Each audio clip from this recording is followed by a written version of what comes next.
Hello everybody, and welcome back to the channel for this week's Toolbox safety topic video. Before we get started, make sure that you give me a thumbs up down below here to encourage me to make more videos of this type.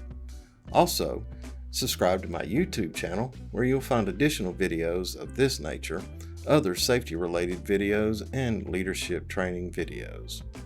Well, let's go ahead and get started with this week's Toolbox safety topic video. This week I'll be talking about red versus yellow barricade tape.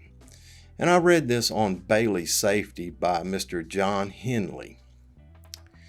Heavy equipment such as trucks, aerial work platforms, or cranes are involved in 75% of struck-by fatalities according to OSHA. Workers in construction trades are most at risk, but other categories of workers also can count contact with objects in the top 3 causes of death and injury, and that would be falls, struck by, and caught between. According to OSHA, there were 721 workplace deaths due to these types of incidents, or an average of 2 fatalities a day, and more than 232,500 injuries with days away from work in 2016 alone. Many of these injuries and fatalities could have been prevented by using the proper barricade. Now, OSHA defines a barricade as an obstruction to deter the passage of persons or vehicles. On construction site, various barricade types, that would be tape, signs, machine guards, and physical barriers, are used to alert employees, other contractors, and the public as to the hazards that exist on the job site. There are several types of barricades and warning devices, each with its own purpose and safety level. Red and yellow tape barricades on construction sites are intended to warn people to stay out of a potentially hazardous area, such as the swing zone of an aerial lift or crane. In the construction workplace, barricades are not just suggestions.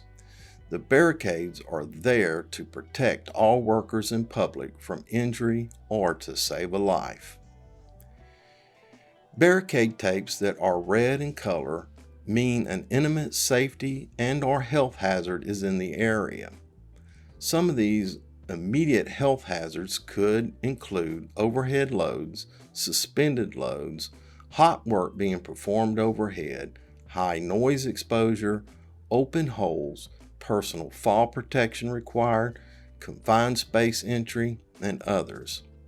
Typically on construction sites, the competent person will determine what type of hazard exists and then erect the appropriate barricade and signage. Barricades must be placed at least 6 feet from the hazard it is identifying. If red tape or barricade is erected, no one may enter the area unless they have to work in the area and a worker within the barricaded area signals the area is safe to enter. Yellow caution tape, the most common, means the area has safety and health hazards of a lesser danger. This could range from anything from materials and tools on the ground, noise over 85 dBA, multiple pieces of heavy equipment in use, or a congested work area, and many others. Yellow tape means warning. If you need to cross through the area barricaded, you may do so only after a worker within the area gives you an all safe acknowledgement. Then you may proceed to cut through the area after you check the area for any hazards yourself. Both red and yellow tape should have signage at each point of possible entrance stating the hazards within the area. Similarly, signage should also indicate who put up the barricade and their on-site contact information. Here's an important point. Never remove a tape unless you are authorized to do so. Keep in mind that barricade tape does not just come in red and yellow. Reading what the tape says can help you understand the threats that are in the area, but hopefully knowing the difference between the standard yellow caution barricade tape and the red danger, you can be better equipped when you enter onto your next job site.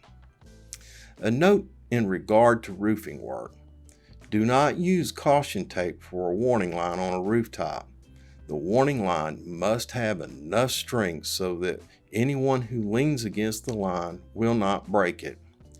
Regulation states that only rope, wire, or chain with a minimum strength of 500 pounds may be used as a warning line.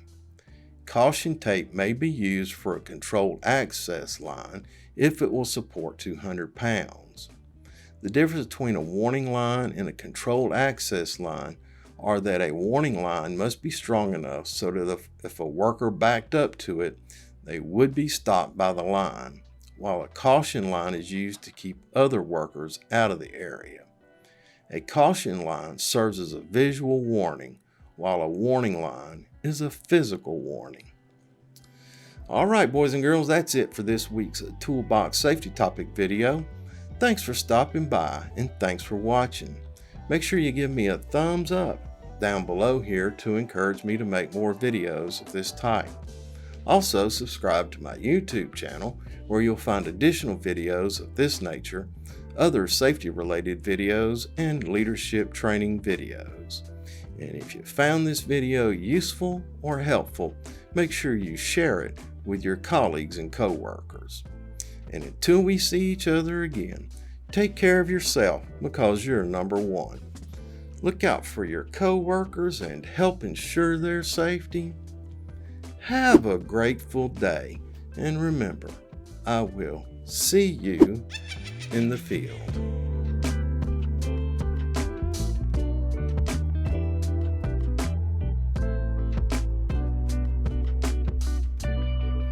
Alright, well, that was my second take on this, and I don't know if I screwed up any less than I did the first time, but I'll go ahead and put something together on this topic and get it out there. Remember, danger tape, there can be so much of it on a job site that we get confused, complacent. You know, I've seen jobs where there was danger tape there that had been there for 3 months and there were no hazards existed, but they didn't do any housekeeping, so it was red and yellow tape just flapping everywhere in the wind. Make sure you release the area when you're done performing work where you had a barricade up using the red or yellow tape. It can be very confusing when you've got 100 areas barricaded off in a say a factory setting. Anyway, if you have a specific video you'd like to see on safety, make sure you leave me something in the comments, and I'll try and get that out to you.